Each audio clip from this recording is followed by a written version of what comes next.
శ్రేయం గురుదత్త ఆత్మీయులందరికీ స్వాగతం. ఇప్పుడు నేను చెప్పబోయేటువంటి విషయాన్ని ప్రతి ఒక్కరు కూడా చాలా సావధానంగా వినాలి, అర్థం చేసుకోవాలి. అర్థం చేసుకుంటేనే మనం ముందుకు వెళ్ళగలుగుతాము. జీవితాన్ని ఎవరైతే ఆషామాషిగా లేదంటే చాలా తేలికగా తీసుకుంటారో వాళ్ళ జీవితం చాలా ఇబ్బందిగా ఉంటుంది. అలాగే మీరు ఎంత ఇంటెలిజెంట్ అయినా ఎంత సబ్జెక్ట్లో నాలెడ్జ్ డెప్త్గా ఉన్నప్పటికీ కూడా కొన్ని మిమ్మల్ని అతలాకుతలం చేస్తుంటాయి. ఇప్పుడు ఒక అతను ఏంటంటే సాఫ్ట్వేర్ ఇంజనీరింగ్ చేస్తున్నాడు, నెలకు ఒక 2 lakhs సంపాదించుకుంటున్నాడు. ఇక్కడ వరకు బాగానే ఉంది. అతను ఒక అమ్మాయిని ఇష్టపడ్డాడు, లవ్ చేశాడు. అక్కడ అటు పేరెంట్స్ని వీళ్ళ పేరెంట్స్ని ఒప్పించాడు, పెళ్లి చేసుకున్నాడు. పెళ్లి చేసుకున్న తర్వాత సరే ఇతడు విదేశాలకు వెళ్ళాడు, అక్కడ బాగా సంపాదించుకున్నాడు. ఇలా రకరకాలుగా ముందుకు వెళ్ళడం స్టార్ట్ అయింది. అయితే ఈ అమ్మాయి ఉంది కదా, ఈ భార్య తరపున ఎవరే కానీ తీసుకొస్తే వాళ్ళ అమ్మాయి యొక్క ఆస్తిపాస్తులు ఏమైనా ఉంటే, హక్కు కనుక ఉంటే తీసుకురావడం అనేది జరుగుతుంది, లేదంటే వదిలిపెడతారు. ఇన్స్టెడ్ ఆఫ్ దట్ ఈయన ఏం చేశాడంటే ఆ అమ్మాయి యొక్క పేరెంట్స్కి, అంటే అత్త మామ ఈ బామ్మర్దులు అంటాం కదా, వాళ్ళందరికీ కూడా డబ్బులు ఇవ్వడం మొదలుపెట్టాడు. ఎవరి భార్య యొక్క ప్రోద్బలంతో దాదాపు 1.5 వరకు పెట్టడం జరిగింది. 1,50,00,000 వరకు ఖర్చు పెట్టేశాడు. ఇది మ్యారేజ్ అయిపోయిన తర్వాత 5 సంవత్సరాలలో జరిగినటువంటి విషయం.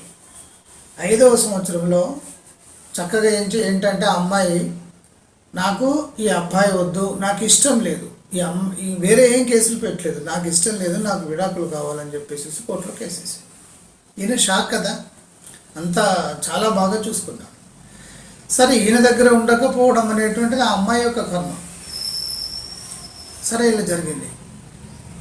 ఇక డిస్కషన్ ఎందుకు, ఇదంతా ఎందుకని మ్యూచువల్గా విడాకులు తీసుకోవడం జరిగింది. చూడు, అంటే ఈ అబ్బాయి ఇంటెలిజెంటు, సబ్జెక్టు చక్కగా ఉంది, పైగా సాఫ్ట్వేర్ చేస్తున్నాడు, డబ్బులు కూడా సంపాదిస్తున్నాడు. కానీ ఇక్కడ వైవాహిక జీవితంలో ఈ పరిస్థితి ఎందుకు వచ్చింది? తర్వాత సరే మ్యారేజ్ చేసేసుకున్న, విడాకులు అయిపోయినాయి. తర్వాత ఇలా జరిగింది. లవ్ చేయడం వల్ల, అంటే అన్నోన్ పర్సన్ మనం పెళ్లి చేసుకోవడం వల్ల ఇలా జరిగింది అనేటువంటి ఉద్దేశంతోనే ఈయన బాగా ఆలోచన చేసి, ఈయన వీళ్ళ బంధువర్గంలోనే ఆ సేమ్ క్యాస్ట్లోనే ఉండేటువంటి ఒక అమ్మాయి, ఆ అమ్మాయికి అప్పటికే పెళ్ళయింది. ఒక 3 yearsలో వాళ్ళకు విడాకులు అయినాయి. అది కోర్టు ద్వారా లీగల్గా జరిగింది. సో ఆ అమ్మాయిని ఇరువురు మాట్లాడుకొని పెళ్లి చేసుకోవడం జరిగింది. పెళ్లి చేసుకున్న తర్వాత అసలు విషయం అనేది బయటకు వచ్చింది. అంటే వేరే ఏం లేదు, ఆ అమ్మాయి బాగా షార్టిస్ట్ మెంటాలిటీ, సైకలాజికల్గా చాలా క్రూరంగా ఉంటుంది. ఇతను విపరీతంగా టార్చర్ పెట్టడం మొదలుపెట్టింది. అతనికి అర్థమైంది ఏంటంటే ఈ అమ్మాయికి ఒక బాబు ఒక పాప కావాలి, వాళ్ళని చూసుకుంటే లైఫ్ అంతా కూడా గడిపేస్తూ ఉంటుంది. ఇక ఈ వైవాహికం ఇది కాదు, సొసైటీలో ఒక బాబు పాప ఉండాలంటే లీగల్గా ఒక తండ్రి అంటూ ఉండాలి. కాబట్టి సో ఈ రోజులలో ఏమన్నంటే జీన్స్ టెస్ట్ అంటున్నారు కదా, అందుకని లీగల్గా ఒక అబ్బాయి ఒక బాబు పాప కావాలి కనుక అతన్ని పెళ్లి చేసుకోవడం జరిగింది. చాలా స్పష్టంగా డైరెక్ట్గానే చెప్తుంది, నాకు బాబు పాప కావాలి.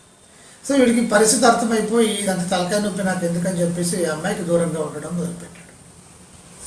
సో ఇతని యొక్క బంధువులందరికీ కూడా ఫోన్ చేసి, ఇతడు నపుంసకుడు, ఇతడు సంసారానికి పనిచేయడం అనుకుంటాను, ఇక దగ్గరికి రావట్లేదని చెప్పేసి ఇబ్బంది పెట్టడం విపరీతంగా జరిగింది. అంటే బంధువులందరికీ కూడా ఫోన్లు చేసేసి అన్పాపులర్ చేయడం అనేటువంటిది స్టార్ట్ చేసింది. ఏం చేయాలో అర్థం కానటువంటి పరిస్థితి. మొదటి వివాహం అలా జరిగింది, రెండవ వివాహం ఇలా జరిగింది. అమ్మాయి చాలా స్పష్టంగా ఉంది, అమ్మాయి ఏదో జాబ్ చేస్తూ ఉంటుంది, ఈ అబ్బాయి చేస్తూ ఉంటాడు. కానీ నేను జాబ్ చేస్తున్నాను, నాకు ఇన్ని డబ్బులు వస్తున్నాయి. సరే అబ్బాయి కన్నా అమ్మాయికి తక్కువనే వస్తుండవచ్చు, కానీ ఆమెకు క్లారిటీగా ఉంది, నాకు ఈ వైవాహికం అనేటువంటిది ఉండదు. అయితే ఇక్కడ బలైంది ఎవరు అంటే బాబు. గురుగారు ఇదేంటి, అప్పటికే మొదటి అమ్మాయికి ఇతడు డబ్బులు ఖర్చు పెట్టడము, సో వీటి వల్ల ఇతడు కొంత దాదాపు 60-70 లక్షల దాకా అప్పులు కూడా చేసుకున్నాడు. ఇతడు వచ్చేటువంటి వీటన్నిటికీ అక్కడికక్కడికి సరిపోతుంది. ముందుకు వెళ్ళడం అనేటువంటిది చాలా కష్టంగా మారింది. ఇప్పుడు ఏం చేయాలి? సరే, ఏం చేస్తే బాగుంటుంది అనేది మీరు ఆలోచన చేసేసుకొని మీకు మీరు ఇలా అయితే బాగుంటుందని ఒక ఆలోచన అయితే పెట్టుకోండి. ఇక్కడ ఈ బాబుకి ఇలా ఎందుకు జరిగింది? చదువుకున్నాడు, సబ్జెక్టు బాగా ఉంది, జాబ్ చేస్తున్నాడు, మంచిగా ఉంటాడు, లుకింగ్ బాగుంటాడు, అయినా ఈ పరిస్థితి ఎందుకు వచ్చింది? ఇతని పైన ఎలాంటి బ్లాక్ మ్యాజిక్ కూడా లేదు. ఇతని పైన ఎలాంటి బ్లాక్ మ్యాజిక్ లేదు. మరి ఎందుకు ఇలా జరిగింది? ఇక్కడ 2 రకాలైనటువంటి విధానాలు ఉంటాయి. ఒకటి గ్రహస్థితి. గ్రహస్థితి కనుక బాగా లేకపోయినట్టయితే ఈ గ్రహస్థితి అతడి మస్తిష్కంలోని విధానాన్ని మార్చుకుంటూ వెళ్తుంది. మార్చుకుంటూ అంటే ప్రలోభ పెడతా ఉంటుంది, ఇదొద్దు అదొద్దు, అటు వెళ్ళు ఇటు వెళ్ళు అని. అది కొంచెం ప్రభావం అనేది చూపిస్తుంది. అది ప్రభావం చూపిస్తుంది అనేటువంటి పరిస్థితిని బాబు కనుక అర్థం చేసుకోలేనటువంటి పరిస్థితులలో ఉంటే, బాబు కావచ్చు, అమ్మాయి కావచ్చు, ఎవరైనా సరే గ్రహస్థితి ఉంటే ఉండొచ్చు, ఉండదని ఏముంటుంది? మనం చేసుకున్న కర్మలు మనకు రాకుండా ఎక్కడికి పోతాయి? అది న్యూటన్ థర్డ్ లానే కదా, అనుభవించాల్సిందే కదా. సో ఇక్కడ ప్రభావాన్ని చూపిస్తుంది అని అర్థం ఎవరు చేసుకోవాలి? మరి ఇంత సబ్జెక్టులు ఉన్నాయి, ఇంత ఇంటెలిజెంట్ కదా, ఇలా ఎందుకు అని చెప్పేసి వీళ్ళే ఎవరైతే గ్రహస్థితిలో కొట్టుమిట్టాడుతూ ఉంటారో వాళ్ళు అర్థం చేసుకోవాలి. తర్వాత ప్రారంభ కర్మలో రాంగ్ వెళ్తున్నాం అనేటువంటిది కూడా మీరు తెలుసుకునే పక్షంలో ఇక జీవితం అతలాకుతలం కాకుండా ఏమవుతుంది? చాలా తీవ్రంగా ఒడిదొడుకులు ఎదుర్కోవాల్సినటువంటి పరిస్థితి ఏర్పడుతుందా లేదా? మీకు మీరు బాగా ఆలోచన చేసుకునేటువంటి పరిస్థితుల్లోకి మీరు రండి. ఫస్ట్ బాగా ఆలోచన చేసుకోండి. మీ జీవితం ఇప్పుడు ఎలా ఉంది? ఇప్పుడు ఈ జీవితం ఇలాగే ఉంటుంది అనేటువంటి గ్యారంటీ లేదు. కోల్పోయినది ఇంకా ఇబ్బంది కూడా కావచ్చు, లేదా ఒక మంచి ఉత్తమమైనటువంటి స్థితిలోకి కూడా వెళ్ళవచ్చు. అంటే ఇట్ ఈస్ డిపెండెడ్ ఆన్ కర్మ. ఇంకా గట్టిగా చెప్పాలంటే మీ డిసిషన్ మేకింగ్ అనేటువంటిది ఉంటుంది.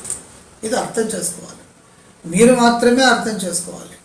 తర్వాత ఏమో అంటారు కదా, చేతులు కాళ్ళ తర్వాత ఆకులు పట్టుకుంటే వచ్చేది ఏముంది అని. చెరువు నీళ్ళు వెళ్ళి చెరువు వెనుక పడిన తర్వాత మనం చేసేది ఏముంది?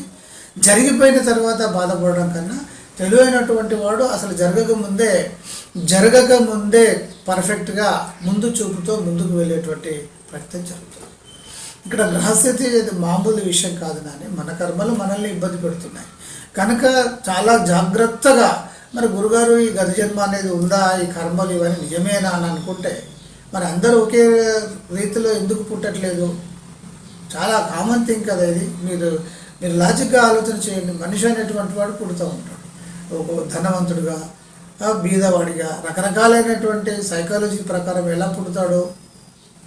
సరే, అది ఉందా లేదా అనేటువంటిది పక్కన పెట్టినట్టయితే మనం ముందుకు వెళ్ళాలి అని అనుకున్నప్పుడు ఎక్కడో ఏదో జరుగుతుంది, అది మనకు అంతుపట్టనటువంటి పరిస్థితులలో ఉంది, మన శక్తి సామర్థ్యాలు సరిపోవడం లేదు అనుకుంటే ఖచ్చితంగా మన దైవశక్తిని ఆశ్రయించాల్సిందే. ఇంకొకటి, ఈ కర్మలు లేదా ఈ గ్రహస్థితి అనేటువంటిది మీకు అడుగడుగున ఇబ్బందిని కలిగిస్తూ ఉంటాయి, అలాగే సపోర్ట్ కూడా చేస్తూ ఉంటాయి. ఈ అడుగడుగున ఇబ్బందిని కలిగించేటువంటి ఇవన్నీ కూడా మీకు ముందు తెలియజేస్తూ ఉంటాయి, పరిస్థితి ఇలా ఉండబోతుంది అని చెప్పేసి దాని యొక్క ఎఫెక్ట్ ద్వారా మనకు తెలియజేస్తూ ఉంటాయి. సో మనము చాలా జాగ్రత్తగా మనము ఒక స్పీడ్ బ్రేకర్ వచ్చినప్పుడు ఏం చేస్తాము, అక్కడ కాస్త స్లో చేసుకుంటాము, ఆ తర్వాత ముందుకు వెళ్తూ ఉంటాము. అంటే ముందు చూపుతో వెళ్ళడం అనేటువంటిది ఎవరికి వాళ్ళు తెలుసుకునేటువంటి ప్రయత్నం చేయాలి. గ్రహస్థితి అనేటువంటిది చాలా తీవ్రంగా, ఇప్పుడు చూడండి, అన్నీ ఉన్నా కూడా ఏమైంది, ఇబ్బంది అయింది కదా. అన్నీ ఉన్నా అల్లున్నట్లో శని అంటారు కదా, శని అంటే గ్రహస్థితి, ఇంకేం లేదు. కనుక గ్రహస్థితి ఇది అసలు ఏంటని తెలుసుకోవాలనుకుంటే ఖచ్చితంగా దానికి సంబంధించినటువంటి డాటా, పరిపూర్ణమైనటువంటి డాటా, అసలు ఒక 5-6 గంటలు పడుతుంది ఆ డాటా అంతా పరిపూర్ణంగా తీయాలంటే. ఏ సమయంలో ఏది జరగబోతుంది, ఇలా ఉండబోతుంది అని చూచాయగా మనకు హెచ్చరిక. సో ఆ సమయాన్ని మనం కరెక్ట్గా చూసుకుంటూ దాన్ని ఓవర్కమ్ చేసేటువంటి విధంగా ముందుకు వెళ్ళకపోతే మనకు ఇబ్బందికరమైనటువంటి పరిణామాలు ఉంటాయి.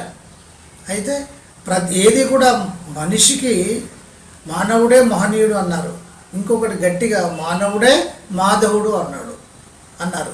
తర్వాత భగవద్గీతలోనే చాలా స్పష్టంగా మీరే దైవము, ఇక అద్వైత సిద్ధాంతం చాలా స్పష్టంగా చెప్పింది. అంటే మనము సిస్టమేటిక్గా ఉండడం కనుక మొదలుపెట్టినట్టయితే ప్రతిదాన్ని కూడా మనం ఛేదించుకుంటూ ముందుకు వెళ్ళొచ్చు. అందరికీ బ్లెస్సింగ్స్.